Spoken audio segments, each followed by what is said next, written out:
प्यारे बच्चों, आज क्लास 12th का इकोनॉमिक्स में चैप्टर 1 चलेगा। चैप्टर 1 में लेक्चर 5 है। इसका मतलब कि इससे पहले मैं 4 वीडियो बना दिया हूँ और कल वाले में मैंने पढ़ाया था कि अर्थव्यवस्था की केंद्रीय समस्याएं क्या है। सैमुअल्सन के अनुसार 3 समस्याएं थी। पहला था कि क्या उत्पादन किया जाए और कितनी मात्रा में किया जाए। दूसरी समस्या थी कि कैसे उत्पादन किया जाए और तीसरी समस्या थी कि किसके लिए उत्पादन किया जाए।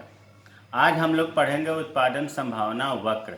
देखिए, अब धीरे धीरे इकोनॉमिक्स में सरल से कठिन की ओर हम लोग बढ़ रहे हैं। अब अगर एक भी पीरियड या एक भी वीडियो आप क्रम से नहीं देखेंगे तो आने वाले समय में दिक्कत हो जाएगी। तो आज हम लोग पढ़ेंगे उत्पादन संभावना वक्र, जो बहुत ही महत्वपूर्ण है। तो देखते हैं, उत्पादन संभावना वक्र को पीपीसी कहते हैं। क्या कहते हैं? पीपीसी। पी से प्रोडक्शन, पी से पॉसिबिलिटी, सी से कार्य उत्पाद। अब हम बार बार पीपीसी बोलेंगे तो पीपीसी का अर्थ आप समझिएगा कि उत्पादन संभावना वक्र होता है। इसकी परिभाषा क्या है?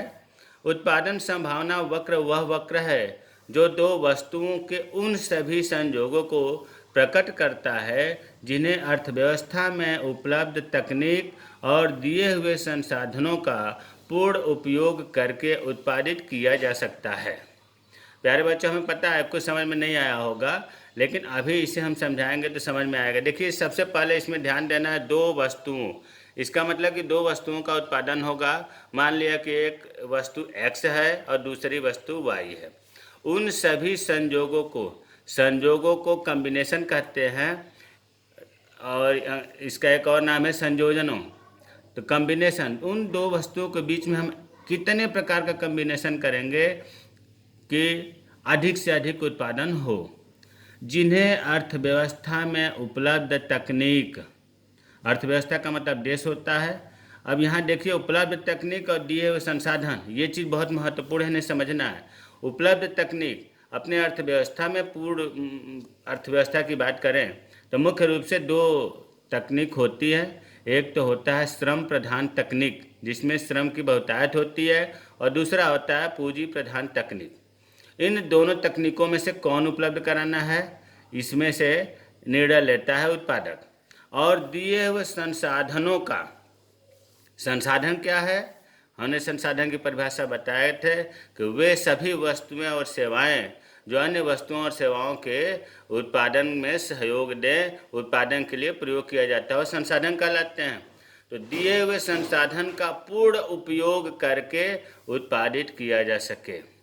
तो इसका परिभाषा अब लगभग धीरे धीरे क्लियर हुआ होगा कि उत्पादन संभावना वह वक्र है जो दो वस्तुओं के, एक्स वस्तु और वाई वस्तु के उन सभी कॉम्बिनेशन को प्रकट करता है जिनमें उपलब्ध तकनीक और दिए हुए संसाधन का पूर्ण उपयोग करके उत्पादित किया जा सकता है। जैसे इसके लिए हम एक उदाहरण से समझते हैं कि मान लीजिए कि किसी अर्थव्यवस्था में 5 संसाधन है, A B C D E. 5 संसाधन हो गया। और संसाधन में मानव भी आता है, क्योंकि मानव भी तो वस्तुओं और सेवाओं को निर्माण में सहायता करता है। अब हमने ये मान लिया कि ये संसाधन जो 5 है आदमी हैं। अब इसमें आया है कि दिए हुए संसाधनों का पूर्ण उपयोग करके, देखिए संसाधनों का पूर्ण उपयोग का मतलब हुआ कि जो 5 आदमी हैं किसी अर्थव्यवस्था में, इसे भी रोजगार मिल गया, इसे भी मिल गया, इसे भी मिल गया। लेकिन होता ऐसा नहीं है व्यवहार में। अगर 5 हैं तो कुछ को रोजगार मिला, कुछ जो है बेरोजगार है, उनको रोजगार नहीं मिला है। बेरोजगारी 2 प्रकार की होती है, अनैच्छिक और ऐच्छिक। ये जो ऐसे हैं कि इन्हें अनैच्छिक बेरोजगारी है, मतलब ये काम करना चाहते हैं लेकिन इनको काम नहीं मिल रहा है, योग्य भी है, इच्छा भी है, लेकिन इन सी और डी को काम नहीं मिला। और एक होता है, ये भी बेरोजगार है, इसको हम कहते हैं ऐच्छिक बेरोजगारी। ऐच्छिक, ये अपनी इच्छा से, ये प्रचलित मजदूरी पर काम करने के लिए नहीं तैयार है, इसलिए इसे हम ऐच्छिक बेरोजगारी कहते हैं। तो किसी भी देश में बेरोजगार जरूर होंगे। अब यहाँ लिख रहा है इसमें कि संसाधनों का पूर्ण उपयोग करके। प्यारे बच्चों, उत्पादन संभावना वक्र में इन पांचों संसाधनों को काम मिलना चाहिए। पूर्ण रोजगार, ऐसा किसी भी देश में संभव नहीं है कि एक भी आदमी बेरोजगार नहीं हो, लेकिन उत्पादन संभावना वक्र इसी बात पर सहमत है कि पूर्ण रोजगार है, पूर्ण संसाधनों का उपयोग हो रहा है, वहाँ पर ऐच्छिक बेरोजगारी भी नहीं है, अनैच्छिक भी नहीं है। मान लो अगर रोजगार देना है तो 2 को मिल गया, चलो इनको भी सरकार ने काम दे दिया, लेकिन ये कहाँ से, ये तो खुद जानबूझ करके बेरोजगारी को बढ़ाए हुए हैं, क्योंकि काम नहीं करना चाहते। इसलिए किसी भी अर्थव्यवस्था में पूर्ण रोजगार तो हो ही नहीं सकता है, संभव ही नहीं है। लेकिन उत्पादन संभावना वक्र में ये मान लिया जाता है कि ये पांचों व्यक्ति काम पर लगे हुए हैं, कोई भी व्यक्ति बेरोजगार नहीं है। तो अब ये चीज़ क्लियर हो गया होगा कि संसाधनों का पूर्ण उपयोग करके, इसका मतलब कि जितने संसाधन हैं उनका पूर्ण उपयोग हो रहा है, उस देश में बेरोजगारी बिल्कुल नहीं है। और उपलब्ध तकनीकी में मैंने 2 बताया था, श्रम प्रधान तकनीक, पूंजी प्रधान तकनीक। प्यारे बच्चों, जब हमें सबको रोजगार देना है तो पूंजी तकनीक का क्यों अपनाएंगे? अगर पूंजी तकनीक अपनाएंगे तो फिर और बेरोजगारी बढ़ जाएगी। इसीलिए जब पूर्ण रोजगार की बात आती है तो वहाँ पर श्रम प्रधान तकनीक अपनाया जाता है, ताकि श्रम देने के लिए सबको काम मिल जाए। तो अब हमें उत्पादन संभावना वक्र की बात क्लियर हो गई होगी, और 2 वस्तुओं, एक्स और वस्तु वाई वस्तु को सभी संजोगों को प्रकट करता है कि एक्स वस्तु का कितना उत्पादन करना है, वाई वस्तु का कितना करना है। और जब संसाधनों का पूर्ण उपयोग हो रहा है तो एक्स वस्तु को बढ़ाना है तो वाई को कम करना पड़ेगा, वाई वस्तु को बढ़ाना है तो एक्स वस्तु को कम करना पड़ेगा। क्यों करना पड़ेगा? क्योंकि हमारे पूर्ण रोजगार है, सबके काम लगे हुए हैं, तो एक से मजदूर निकालेंगे तो दूसरे में लगाएंगे, दूसरे में कम करना पड़ेगा। तो अब परिभाषा क्लियर हो गया होगा कि किसी अर्थव्यवस्था में पूर्ण रोजगार हो, अर्थात संसाधनों का संपूर्ण उपयोग हो और उपलब्ध तकनीक का प्रयोग हो, इस अवस्था में दोनों वस्तुओं के उत्पादन में जितने भी संयोग बनेंगे उसे कहा जाता है उत्पादन संभावना वक्र। उत्पादन संभावना वक्र होता कैसा है? एक चीज़ मैं पहले से इसलिए नहीं चित्र बनाया कि आप लोगों को समझ में ना आए। उत्पादन संभावना वक्र को सबसे पहले समझ लें। ये हो गया आपका O, ये हो गया X, ये हो गया Y, इधर लिख दिया वस्तु X, इधर लिख दिया वस्तु Y। अब उत्पादन संभावना वक्र पीपीसी देखो बच्चों ऐसे बनता है, सीधा नहीं होगा, इस तरह से होगा। ये हो गया पीपीसी। अगर 2 नंबर का क्वेश्चन आ जाए तो उत्पादन संभावना वक्र का इस परिभाषा को लिख करके इस चित्र को दिखा देंगे कि पीपीसी है, और बहुत ही महत्वपूर्ण है, इसे तसल्ली से समझें। अब परिभाषा के बाद अगला हेडिंग है उत्पादन संभावना वक्र मान्यताएं एजप्शन। इसका मतलब यह हुआ कि उत्पादन संभावना वक्र किन सिद्धांतों पर आधारित है। तो यह अभी आपको पढ़ा दिया हूँ। देखिए, इसमें पहला है कि सभी संसाधनों का पूर्ण उपयोग हो रहा है। किसी अर्थव्यवस्था में जितने भी संसाधन हैं, अभी हमने बताया कि 5 संसाधन हैं, ह्यूमन रिसोर्सेस मानव संसाधन है, उन 5 को रोजगार मिला हुआ है। तो ये पहला हो गया यही कि सभी संसाधनों का पूर्ण उपयोग हो रहा है। दूसरा है उत्पादन की तकनीक स्थिर है। ऐसा नहीं है कि पहले शुरू में श्रम तकनीक का प्रयोग किए फिर बाद में पूंजी प्रधान तकनीक का प्रयोग, नहीं, बदलाव नहीं होना चाहिए तकनीक में। जो तकनीक लागू है, श्रम प्रधान तकनीक लागू है तो श्रम प्रधान ही स्थिर होना चाहिए। तो ये दोनों भी इस परिभाषा में सम्मिलित है। तीसरा, केवल 2 वस्तुओं का उत्पादन किया जाता है। उत्पादन संभावना वक्र को दिखाने के लिए 2 वस्तुओं का ही संयोग दिखाया जाएगा, कॉम्बिनेशन दिखाया जाएगा, जैसे हमने दिखाया एक्स वस्तु का, वाई वस्तु का। चौथा है संसाधनों की मात्रा स्थिर व सीमित है। जो संसाधन है, जैसे अभी हमने 5 को बताया, तो ये स्थिर है, फ्लेक्सिबल नहीं है कि घट जाए बढ़ जाए, और इनकी संख्या कम होती है। तो तो मान्यताएं तो इन परिभाषा में छिपा हुआ है, या कहिए कि इन मान्यताओं से परिभाषा निकल सकता है। तो मान्यताएं चार महत्वपूर्ण बता दिया गया। सभी संसाधनों का उपयोग किया जाता है, उत्पादन की तकनीक में कोई बदलाव नहीं होता है, दो वस्तुओं का उत्पादन किया जाता है, संसाधनों की मात्रा स्थिर एवं सीमित, सीमित मतलब थोड़ा, दुर्लभ होती है। अब है उत्पादन संभावना वक्र की विशेषताएं। प्यारे बच्चों, ये उत्पादन संभावना वक्र पीपीसी जो है ना, ये कितना महत्वपूर्ण है मैं कैसे बताऊं, इसलिए इस पर बहुत जोर दे रहा हूं कि इन्हें बहुत अच्छे से तैयार कर लीजिएगा, आसान भी है। अब आते हैं उत्पादन संभावना वक्र की विशेषताएं। देखिए 3 विशेषता है, 1 2 3। आपको ऐसा लग रहा होगा कि 3 तो बहुत बड़ा है, तो 3 बड़ा है, हम समझाएंगे, समझ में आ जाएगा तो अभी आसानी से लिख लेंगे, और नहीं तो 2 तो हर हाल में याद करना ही करना है। इन जो 3 विशेषताएं हैं, ये तीनों अलग अलग प्रश्न भी पूछे जाते हैं। इन विशेषताओं को पहले हम देखते हैं विशेषता क्या है।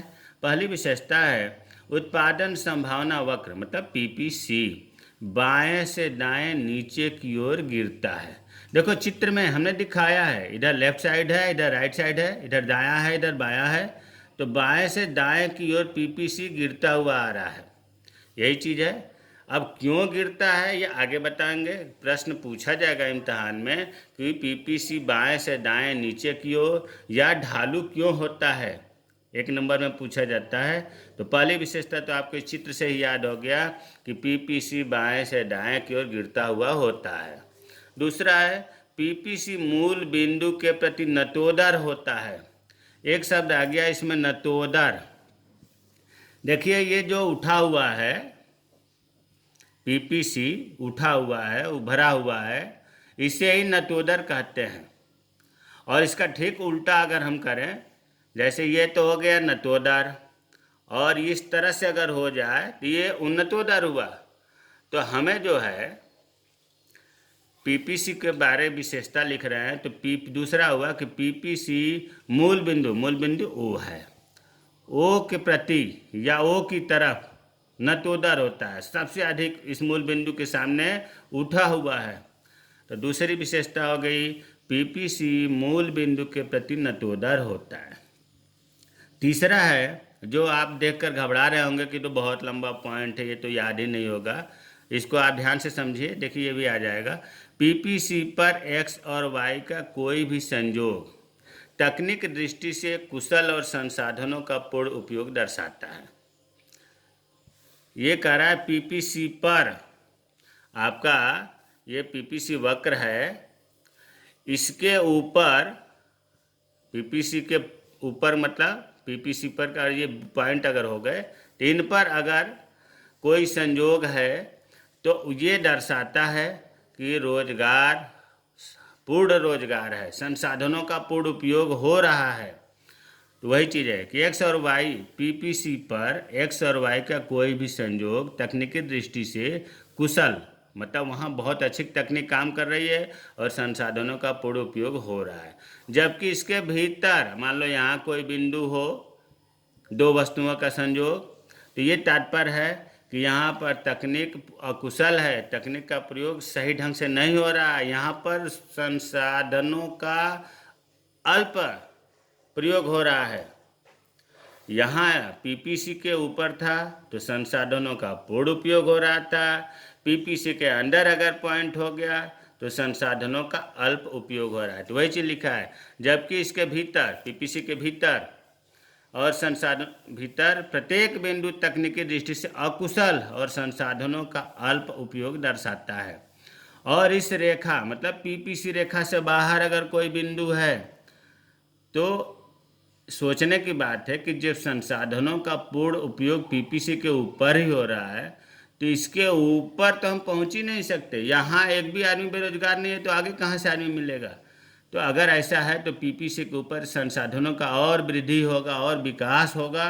यहाँ तकनीक का इतना अभी तो हम इसे प्राप्त ही नहीं किए हैं। तो वही चीज़ है कि इस रेखा के बाहर, पीपीसी रेखा के बाहर प्रत्येक बिंदु तकनीकी रूप से अप्राप्य तथा संसाधनों में वृद्धि और विकास दर्शाता है।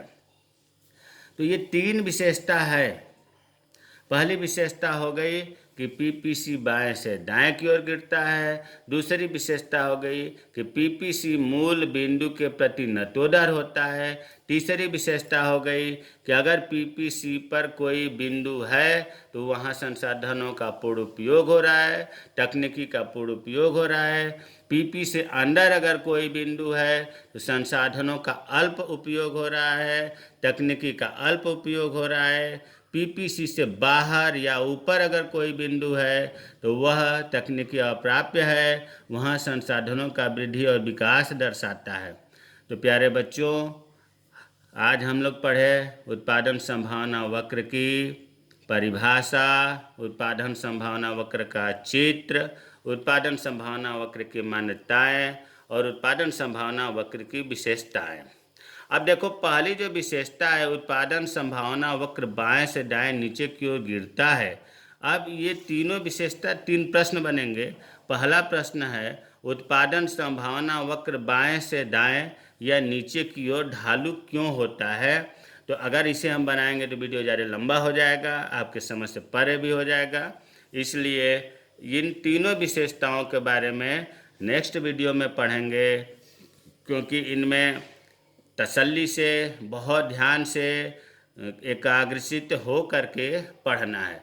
बस आपको इतनी ज़रूर आज इतना तैयार कर लेना, पीपीसी किसे कहते हैं, इसकी विशेषताएं तीनों क्या है, इसकी मान्यता क्या है। जय हिंद, जय भारत।